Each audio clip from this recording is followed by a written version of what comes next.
Okay, so welcome to today's episode of InfoSec Journeys. Ashley and I are really delighted today to be joined by Jason Shockey. Thank you for taking the time to speak to us.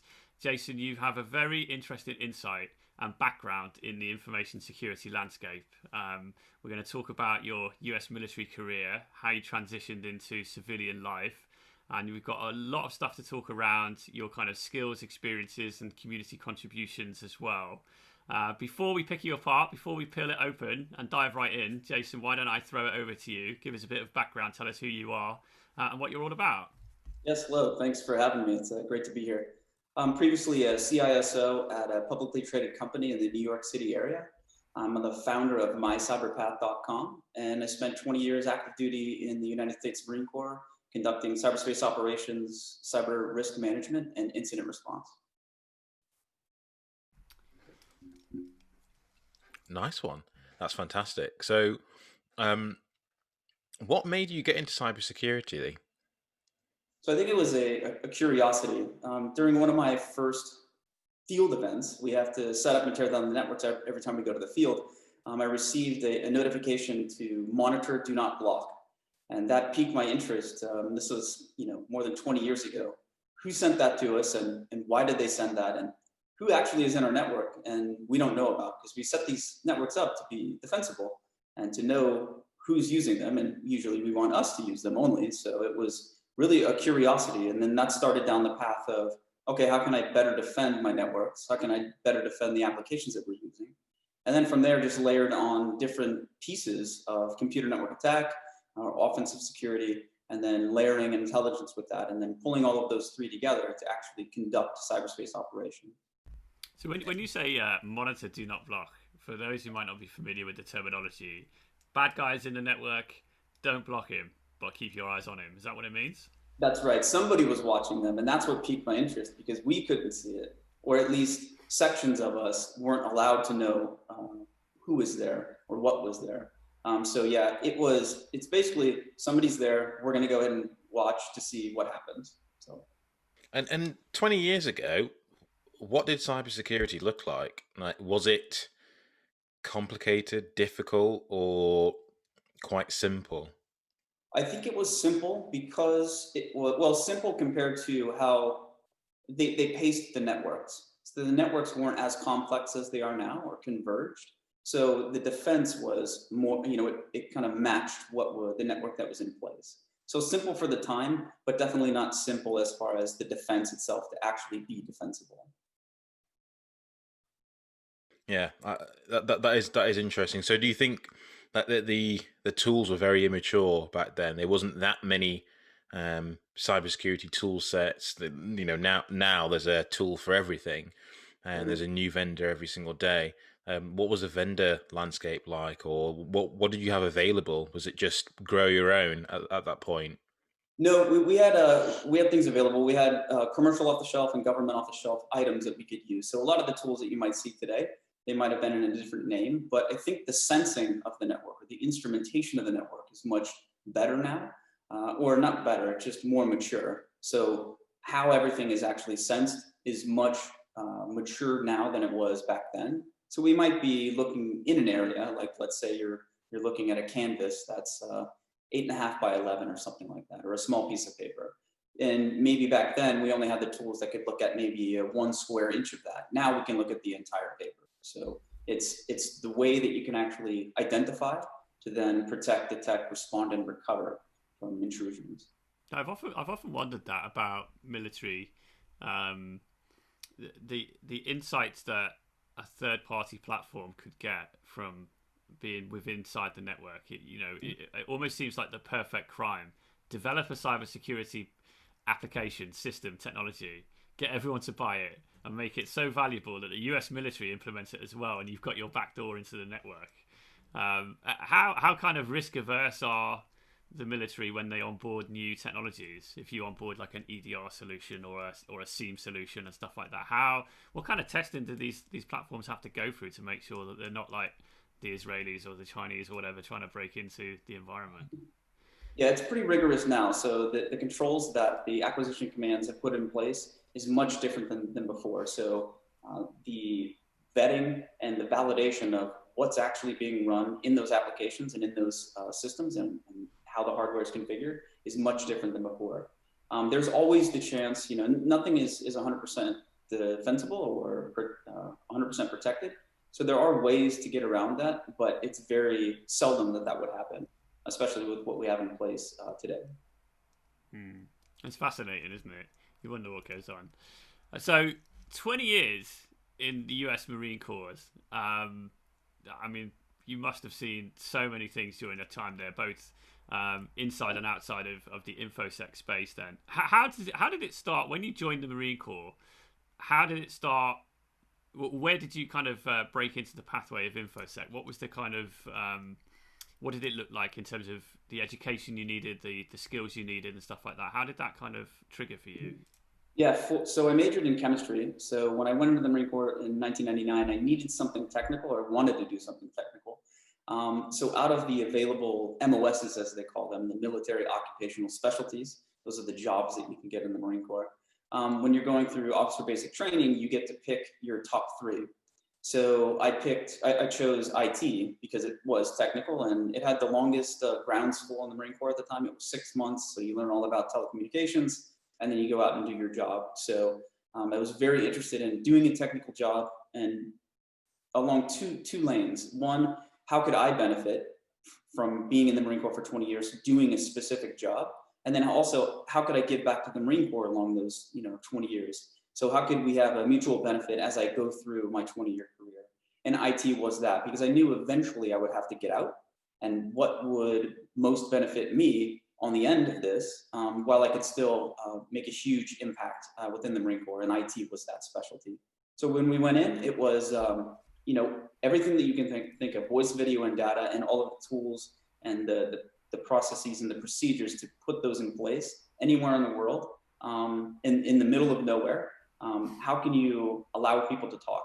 So that was very intriguing and very interesting over 20 years. So it's build them up, tear them down. So there's a lot of repetition, which was actually good, because each time you configure a network, when you stand it up, you might miss something. So, well, there's a hole in the wall. There's a hole in the gate that somebody could probably get through it. So it's the fences are layered in a way that even if the holes are there, which went back to our original point, nothing is 100% secure. So even if the holes are there, we still have operational security that we follow to make sure that we're guarded even in our own networks.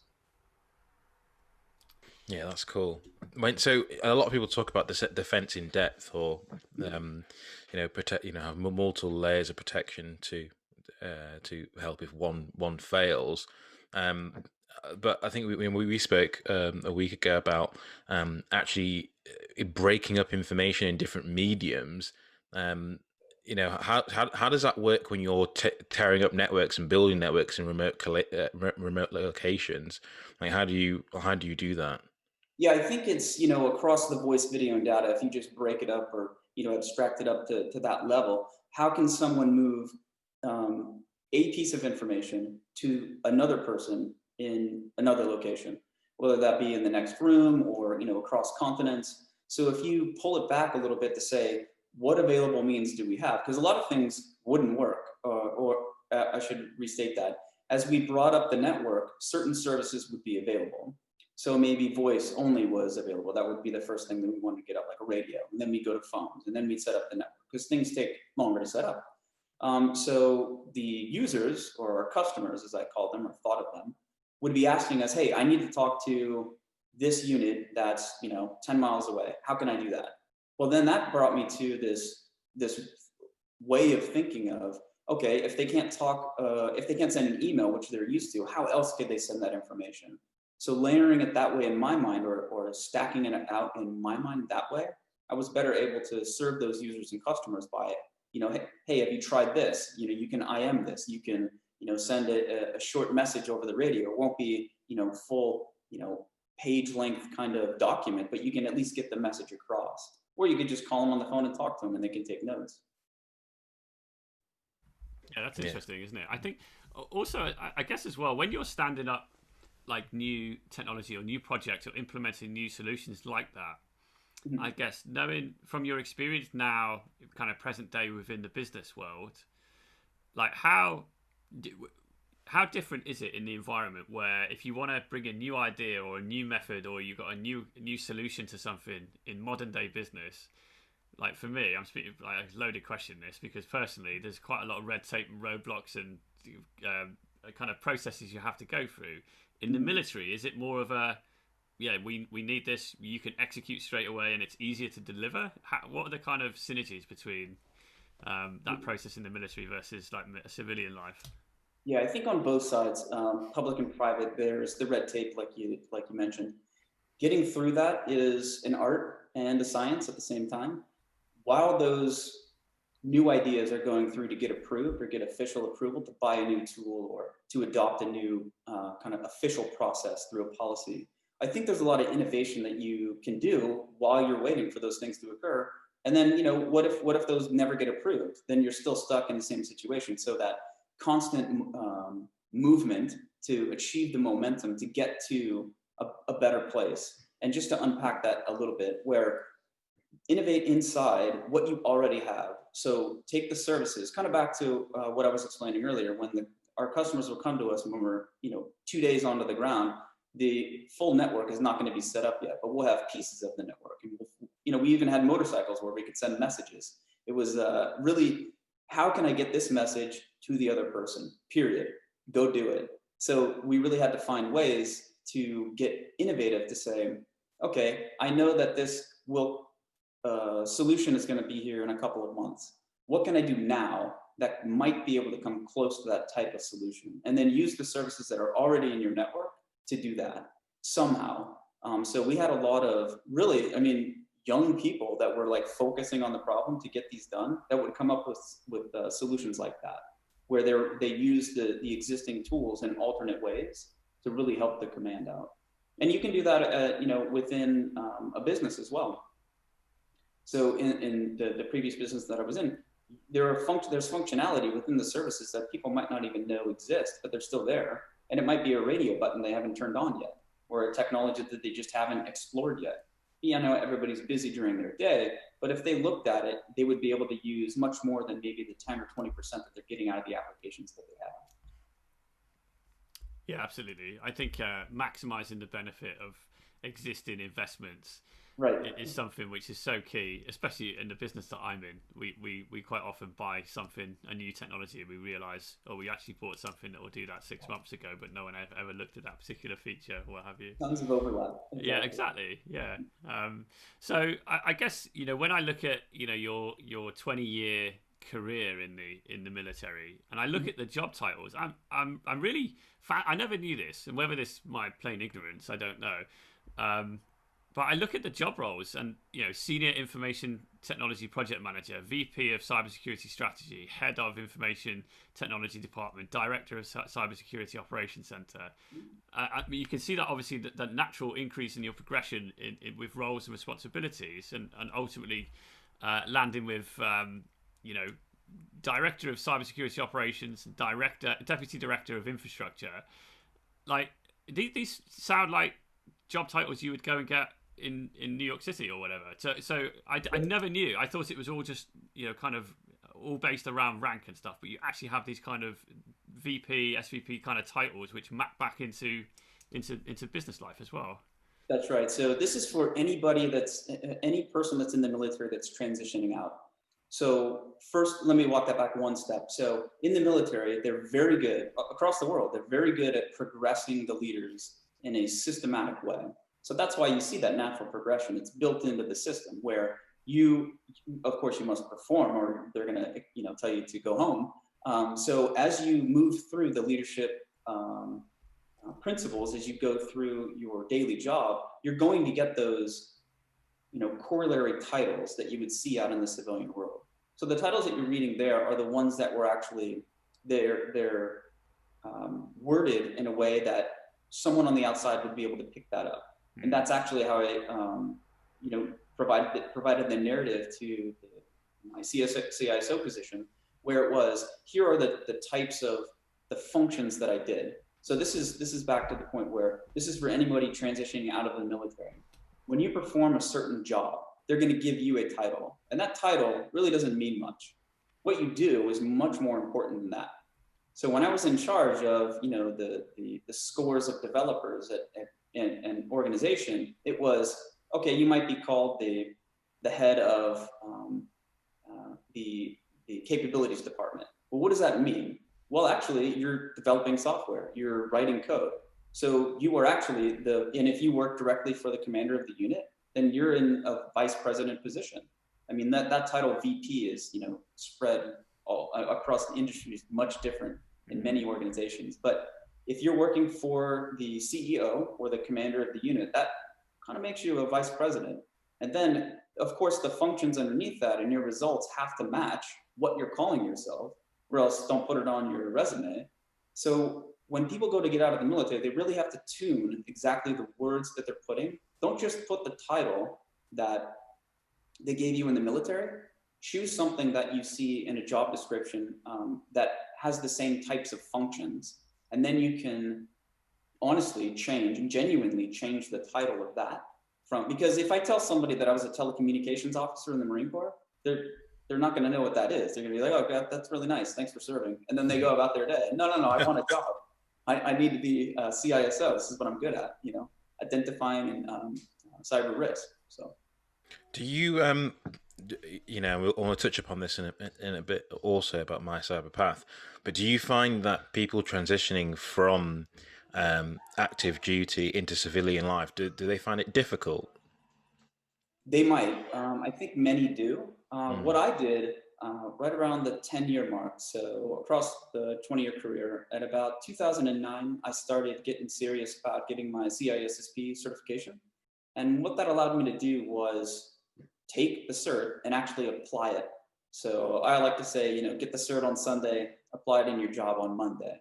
So don't just get a certification to get a certification. Get a certification that is attuned to what you want to do and how it applies directly to your job.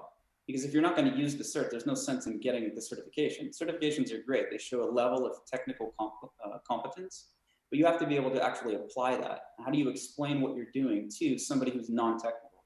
Can you explain to somebody who is technical what you're doing?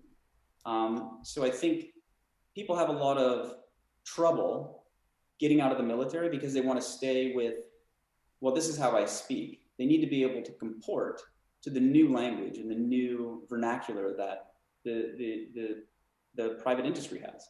And if they don't do that, then they won't be as successful as they could be. They'll still be able to find a job, but there's a lot more potential in those people, the active duty transitioning military members, that can be found if they get in tune with, okay, how do I speak to these people? How can I get across what I know into this organization, into these people?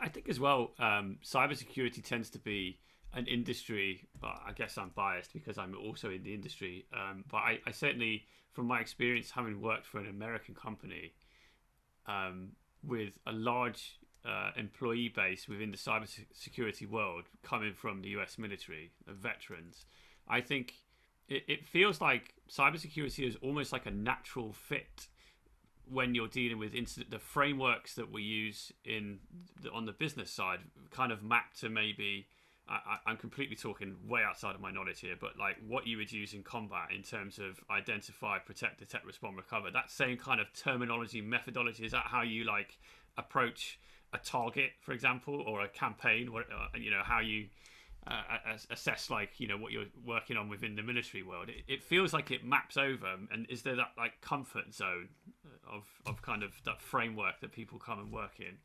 100%. So the frameworks that exist, like we were talking earlier, there's a manual for everything in the military.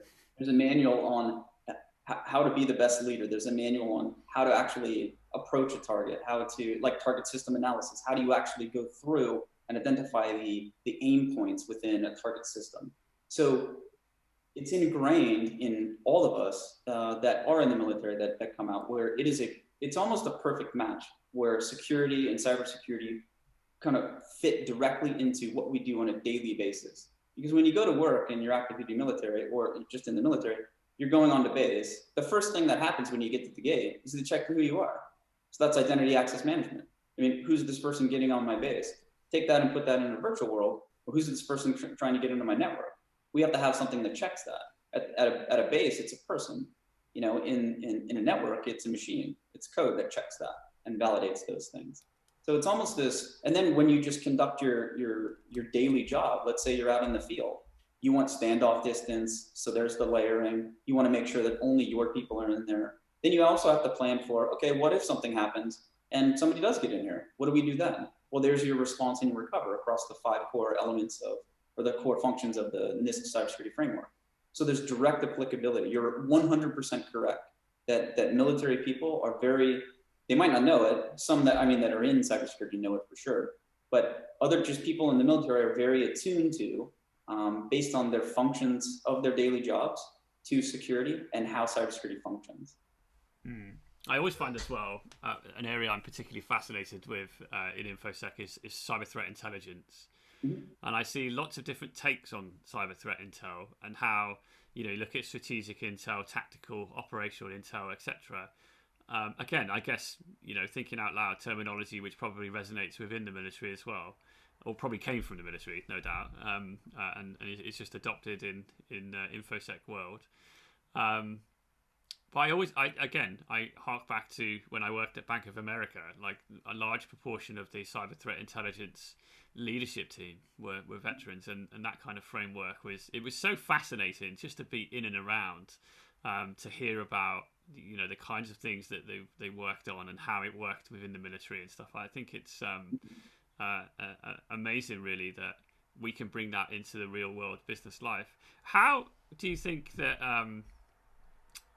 like industry train, if you look at the industry training, the CompTIAs of the world, the CISP you mentioned, SANS, etc., how well do you think that gears up people both in the military and also within day-to-day business? Do you think if you had SANS qualifications on the outside world that would apply within the military and vice versa?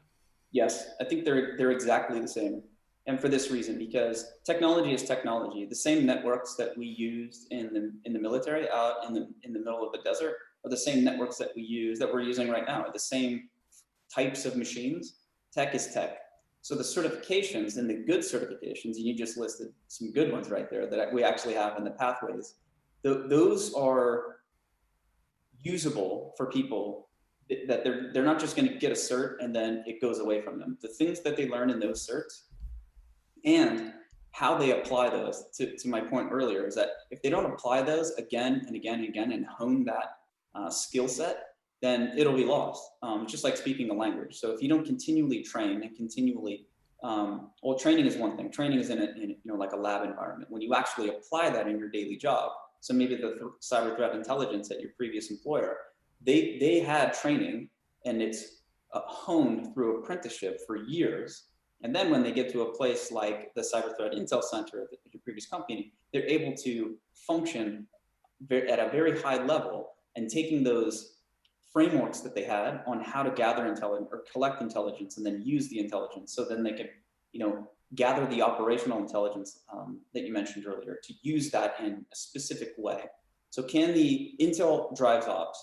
So if you have the correct intel, it drives an optimized op. So in order to get that intel, you have to have those certifications, and that gives them the stamp of, yes, this person can come in the room. Now let's train them on how to actually do their job. So I think the certifications are welcome and they're excellent, even the ones that you mentioned. So you've done some really interesting certifications, adversary threat modeling and emulation. And some other ones as well. So joint network attack course, things that you probably wouldn't see outside of the military. But what is the course material quality like in your experience compared to what you get on the outside world? Like, as you said, technology is technology, but of course you're using technology that civilians just either one don't have access to yet, or two is it's so expensive that you're not going to see a normal corporation buying. So what was your training like in the military? Your cybersecurity training like? No, it was top notch. So it was a coupling of the civilian certifications that I did on my own, And then some of the courses that you mentioned there, those were the in-house kind of military specific ones. The instructors at the military schools are excellent. So just like, you see the natural progression in my resume that says, okay, he did this, and then he, now he's in charge of 100 people, now he's in charge of 150 people, now it's 200, 2,000, whatever the numbers are, there's that natural progression. The same thing occurs as you start going through the military schools. The military is excellent at doing just that, taking somebody and then walking them through. The person has to respond. I mean, you're going to get out of it what you put into it. And I put a lot into it because I wanted to know, because I knew that I would have to do the job. So I focused on, okay, what am I actually going to have to do? So I think the training is no different than you would get on the outside. It's how we apply it. And then with what intelligence, because a big difference is, I mean, civilian corporations are just not going to have the same type of intelligence that a government agency is going to have. They just don't have, if a government agency is focused on intelligence, obviously they're going to have more intelligence, more focused intelligence. So I think the training in both areas are top notch. It's just in the difference is the mindset and how they apply it. Yeah, well, I think that definitely resonates. So I guess leading into the other organization which you're involved in, which you founded, my Cyber Path, that's all around, like, was this aimed at helping veterans transition into civilian life, or is it more broader than that for anyone in InfoSec in general? How does it work? Tell us a bit about it. Yeah, so first it's, we think that everybody has a place in cybersecurity. So these pathways are for anybody interested in a cybersecurity career. The way it works is that mycyberpath.com provides trait-based cybersecurity career pathways for people to enter the cybersecurity industry and then level up throughout their career. So it matches somebody's personality to a work role in our LISTO framework, which is leadership, intelligence, supporting technology, and operations, and then gives them that personalized pathway to take them from their starting point all the way to cybersecurity mastery. And there are 3 verticals that people will go through across those 4 areas. So the 3 verticals are ready, set, and go, or foundation, specialization, and actualization. And then the 4 areas that we focused on come from the blind spot that's in the cybersecurity industry right now. So the certifications and education are huge and critical elements for anybody looking to be or achieve mastery in cybersecurity. But the other 2 elements, the training and the experience, are key also. Like we were touching on earlier, go train in a specific clean environment and then go apply it the next day. And that will build on your certification and your education. So when all 4 of those things are together, it gives somebody the best chance of career success and deeper job satisfaction because they're matched from their personality to a specific work role.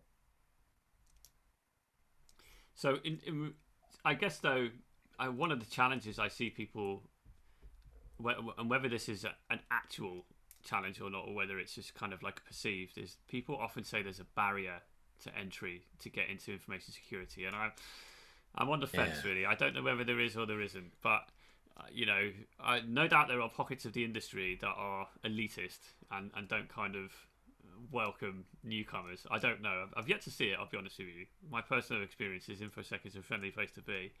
But I feel like people feel they need to be super technical to get into InfoSec. They need to be able to reverse engineer malware. They need to be able to hack into a web server. They need to be, a military grade pen tester, whatever. But what is it when people are starting out? What are the kind of skills that can get them in the door in order to get onto this training and awareness and education and stuff that's important? Do you think? What are the kind of key transferables that you commonly see?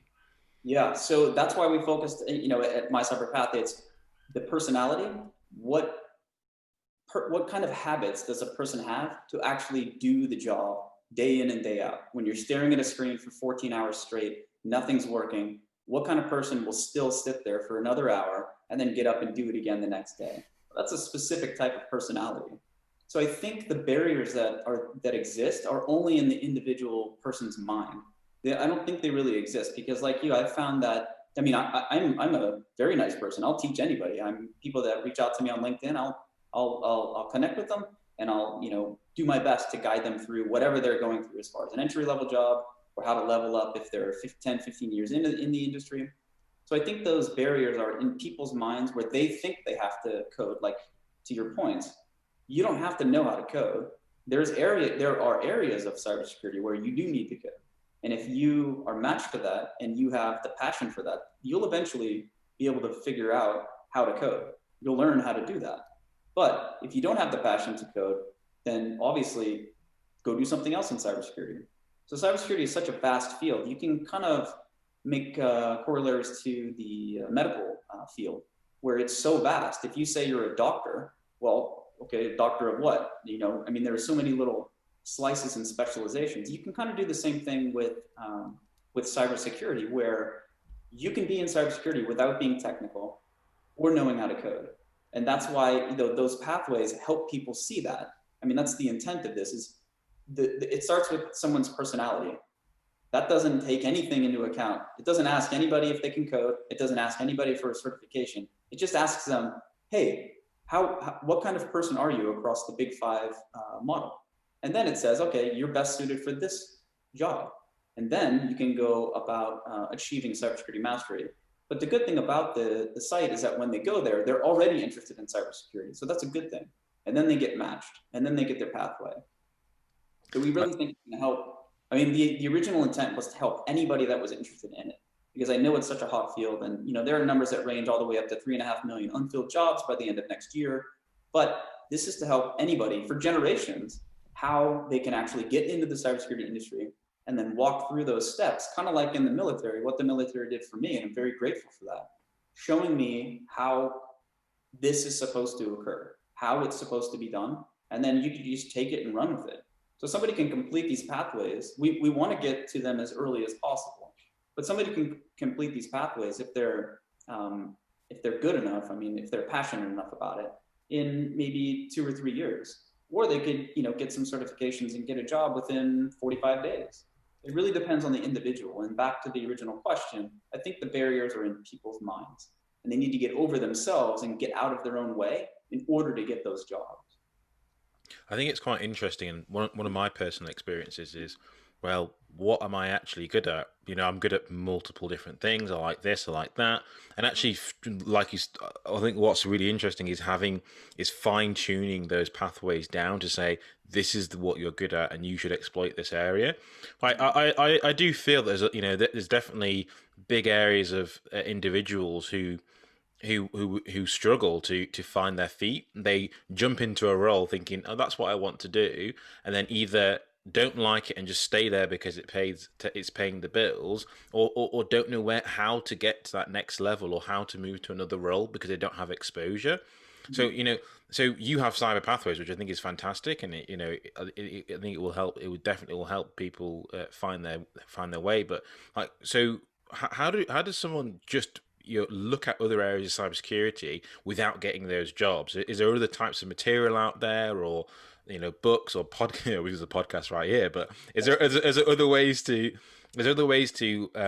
help someone branch out? So this would be a new person that's looking to get into. Say they're a SOC analyst now, but realistically, they want to be.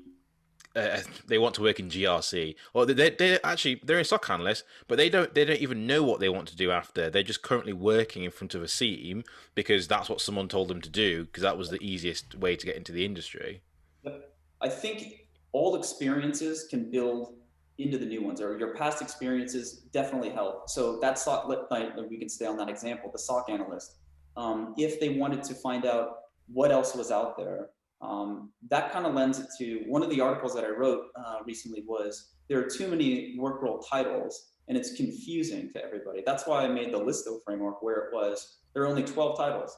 All of the titles that I've seen across the NIST framework, anything you see in CyberSeek or anything on LinkedIn, Indeed, Monster, those work role titles all fall under that LISTO framework. And then people were able to say, oh yeah, okay, offensive security, that sounds interesting. Why don't I go train for that or get a job in that? And then there's the analyst portion, where you can be human focused or you can be technology focused. So for the SOC analyst, maybe they're a tech focused cybersecurity analyst. And then they see, oh, offensive cybersecurity, that sounds very interesting. I want to go work for the NSA or the CIA or GCHQ or whatever organization. The LISTO framework is freely available. And the reason I made that was because I was confused over 20 years of, okay, what is that? You know, somebody would come onto the team and say, I do this. And I'm like, okay, you know, you'll see their work role title. And then you're trying to figure out, okay, where am I going to put this person to orchestrate and synchronize the teams as we get results. I really had to find out exactly where they came from and where they might go. And that's where those 12 pathways came out, those unique pathways. So something that you mentioned earlier was, and we've had this mentioned a few times, is the cybersecurity skill gap. And I see a lot of content recently on this on LinkedIn. And I don't believe that there is a skill gap. I think there's a lot of people in the world who can do these jobs, but unfortunately, the employers want people that have 5-10 years experience because they don't want unfortunately, they either don't have the time or the budget to take someone fresh in the industry and build them up and then let them leave to take another role. But you know, that's my personal perception. Like, what do you see working, you know, transitioning from the military to private life and helping people in the industry? Like, do you actually see a skills gap shortage, or is there a employer mentality issue which is amplifying a skills gap shortage? Yeah, I think I like to think of a coin. So on one side is the hiring managers who write certain job descriptions that might not match exactly, you know, it doesn't lend itself to entry level people getting those jobs. So the 5 to 10 years experience with the CISSP, okay, that's probably not an entry level applicant. And then on the entry level side, it's a human talent problem instead of, or just, you know, expanding the human talent pool. So not necessarily a skills gap. There's plenty of training out there, and it's great training. We talked about some of the certifications before. It was they are excellent. That's why they're listed in the pathways. That's why I have them, and many people use them. But the people that have those barriers, so the two sides of the coin are the hiring managers need to write the job descriptions in a way that allow entry level people to get the jobs, but expect that they're not going to have all the skills that you're looking for. Now, that might not help the company, and there's a business case to not do that, and I understand that. So I think it's not a skills gap, to your point, and I agree with you, it's more the human talent that is coming, that is trying to get the skills. So they can get the certifications and they can get the education. What they won't necessarily have is the experience. So yeah, finding a spot where they can get that experience, whether it's through competitions or clubs or just doing freelance work, might be the best way to help close that gap. What do you think about? It feels like I've started the question already, and it sounds loaded. But what do you think about the terminology then that's used when these kind of talent hiring managers are writing job descriptions? Personally, I feel like the barriers to entry that we kind of spoke about a few minutes ago, about people feeling like they need to be technical and all the rest of it. Like I've seen quite a lot of entry level roles and actually non-technical roles. You talk about, you know, security risk or stuff like that. You don't necessarily have to be technical, hands-on about. But I think the wording in the industry, firstly, is quite masculine. We talk about like penetration testing and exploiting and, you know, all of that, all of these kind of masculine-y sounding words that maybe might deter, you know, some of the female population, but then also, moreover, to be fair, probably will deter people who either don't understand it or it just sounds technical all of the time. Do you know what I mean? For me, you talk about vulnerability management and things like that. You think, well, you know, you're not talking about risk. You're talking about like techie terms all of a sudden. I wonder how we could soften that as an industry a little bit, or do we even need to? I don't know whether we're at risk of dumbing it down for people. I'm not sure. Yeah, that's a good point. You know, terms do turn people away for sure. So I can imagine changing the language might help. And that is something that I hadn't heard before, but that's a very good idea. It might I'm not sure how that would ripple through the industry and how it would take, but it's better than what we have now. Yeah. We do have a lot of unfilled jobs and people not getting cybersecurity jobs. So what would entice people to get these jobs, and how can we help both the people and the businesses? Yeah, for me, I think it's very.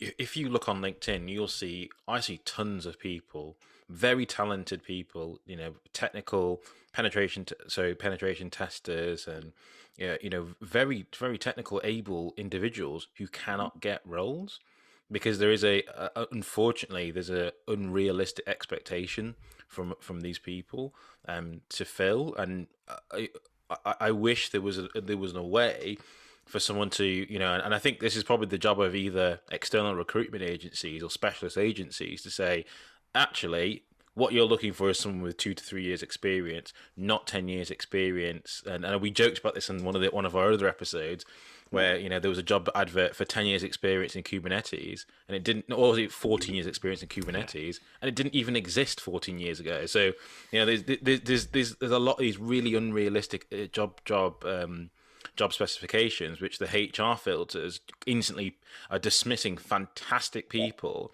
So what do you like? So, your organization is all about getting people into organizations. So what's your top tips for a job seeker to get past that HR filter and shine in an interview? Yeah, so two items. One is, for the first is, you're gonna have to play a little bit of buzzword bingo, meaning you're gonna have to put terms, phrases, and keywords that the AI filters are gonna screen for. The other piece is networking, meaning find out who else is in the company, join chapters of certification bodies like ISACA, ISC squared, SANS, go to conferences and just find out exactly who is working in those specific areas to then kind of promote yourself through the networking. But you also have to have a resume and the experience that actually backs up the job that you actually want.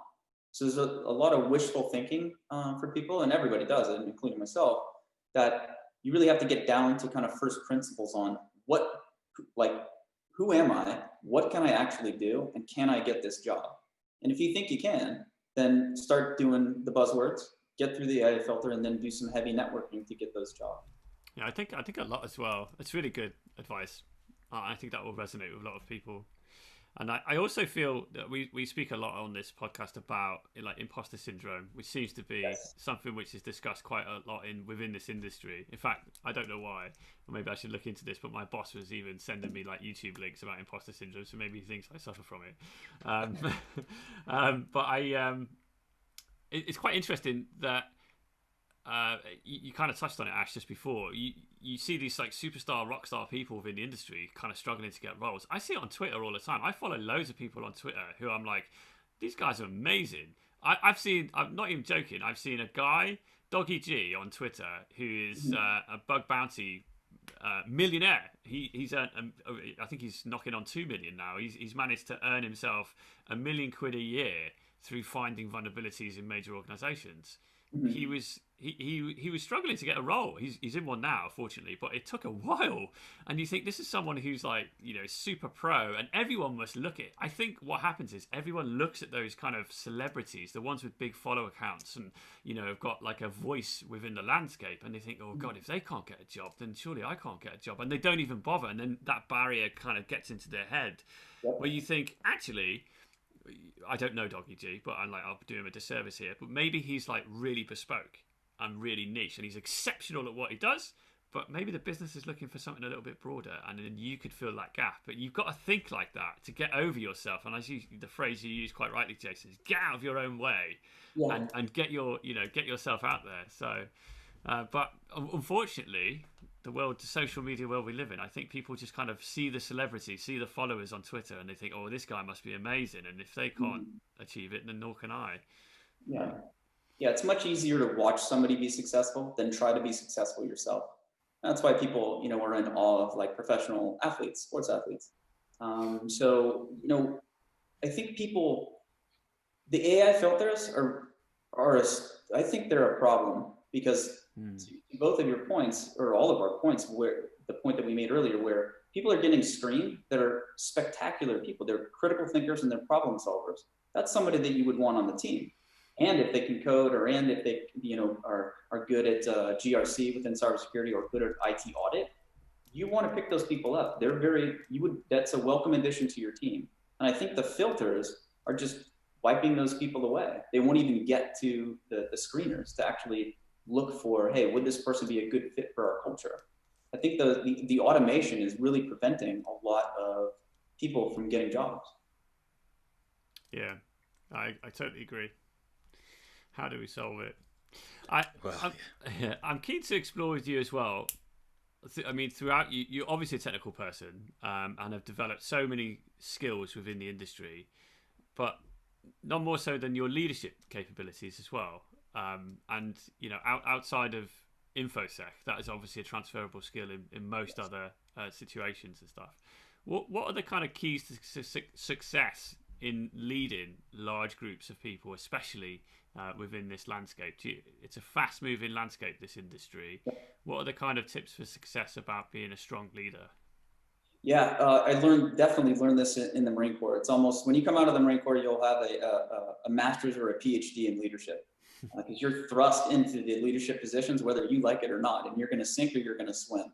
So the best advice that I got throughout my decades of being around great leaders was set the environment for the people in your company or in your team to do their very best, and then get out of the way. Because if you start asking questions or start asking too many questions when they're trying to get things done, they're not actually doing the work. So set the environment, hear everybody's perspectives, choose the best choice. It might be an 80% solution, but you're going to aggressively and 100% carry that out. And that's a much better plan than waiting for a perfect plan to execute the next week. So set the environment for people to actually, the leader should be able to take in all of the ideas from the team members. You hired them for a reason, so listen to them. If I hired a GRC expert, I'm not going to try to be the GRC expert. That's why I hired that person. So listen to what that person says, assimilate it, put it into orchestrate it and synchronize it on the path towards whatever results you're trying to get for the quarter, whatever results you're trying to get for the year, but take into account what everybody says to then make the best decision. Yeah, very cool. I think that. Yeah, I quite like that. I just typed that out because I felt like I've heard that someone said this to me before, but it is very interesting to set the environment and then let everyone do their own job. I was thinking about this yesterday in terms of I saw a quote about not being the smartest person in the room, and it really resonated with me because I spoke to a customer the other day, and I thought, I've done a terrible job there. It was about a topic that I had some experience in, but I hadn't really approached it in the past 12 months. So I was calling on really old knowledge, but I think one of the problems that people in cybersecurity have is wanting to be the smartest person in every single situation, which just is not possible. You cannot be a cloud expert, a forensic expert, a SIEM analyst, a GRC expert. It's just impossible. So I think one of the things that I've learned over the past 12 months is accepting when you're not an expert at something and realizing that you don't know that topic, so go find someone that does. And like you said earlier, networking with people. I find networking is so important. So yeah, I think that is really important as a leader, is looking at your individuals and saying, okay, these people are experts in that, these people are experts in that, and these people are experts in this. But also as a cybersecurity professional is knowing how to do that as well. Even if you're not a leader, is realizing who can you surround with that can either elevate yourself, or you can give tasks to say, I need to know how this topic works. Either teach me the topic or come on the call and do this for me. So yeah, I think that is really important. Sorry, but I do have a question before it goes out of my head. Is one of the things we've discussed a lot in this podcast is personal brand. Like how do you find how can someone build a personal brand? Because you have your LinkedIn profile is very well put together. So how do you build that? I think it's just doing it. looking at it and then, taking the third person. If somebody else was to read something about you, let's say you had to explain something to your grandchildren, or explain to somebody on the street who you are and what you do, would they be able to get a picture of just that? How can you paint yourself to a complete stranger, and then they walk away from your 2-minute elevator pitch or 30-second elevator pitch and have an idea of what you're all about? And then take that and then write it. Writing is the hard part, because it's formed thinking. It's how can I take what's in my head and what I do and actually list it out for somebody to really understand what that is. So that's, the buzzword bingo thing that we use to getting jobs. It's also with people as well. What words resonate with people the most to get across the message for your personal brand? So I'm a cyber leader, or a leader, you could say. So what things show that? Well, if you're in charge of 1,000 people, we'll put that in there. But then there's also the intangibles as well. Like to your point earlier, leading up to the question, was finding the person that has the information, recognizing in yourself that you don't know, and being okay with that. That's being humble. So I've humbled myself so many times over the past 21 years of leadership by finding the lowest ranking person. It didn't matter to me. If they had the information, I would go and sit and talk to them for 30 minutes, 40 minutes to understand what they know and then apply it. And then if I needed another question, I would be able to point, now I know better that person to better lead that person and the team. So if anybody has any questions, they can go to that expert. So I think it's being humble is very, very important for all people, especially leaders. I think that's good advice. I guess, Jason, you've given us a superb insight into what it's been like during your US military training, your career within InfoSec, and the insights, and how you transitioned into normal business life. And also, what I quite like is the kind of synergies between how well structured the military is versus how that can be brought into the business world as well to develop security maturity. You're at the C-suite level already. I guess just to close out then, tell us what's next for you. How do you stay motivated? Do you feel like you've achieved it? You've cracked InfoSec, or is there more to come from your goals and aspirations? Yeah, I think, achieving this level, it's been a very long journey. I enjoy the rigor. Da Vinci has a quote that says, constant rigor. And that always resonates with me. It always resonated with me, even when I started in the Marine Corps. The Marine Corps is it's a very hard life, but it's a good life. So as you go through that, you just enjoy the rigors of that. Constantly changing kind of dynamic landscape. Things are constantly changing. And in cybersecurity, you get that as well. So even if you're at a senior level, things are always going to change. New tools are going to come out. New tactics, techniques, and procedures are going to, on both sides, are going to occur. So how can you stay curious about those things, to be a lifelong learner and then be innovative? So that hints at, elements of mastery, meaning I'm just so, I can give back to the community, which I'm doing with mycyberpath.com, helping people get on those pathways. But on my personal side, I'm just maintaining that curiosity to say, well, what's next? I don't know. Let's go meet that challenge. So I think it's deep inside me that I really want to just find out more. And it's not necessarily find out about a specific thing. It's just find out more. And then there's an ellipsis there. Okay, what's next? So I think that drives me a lot.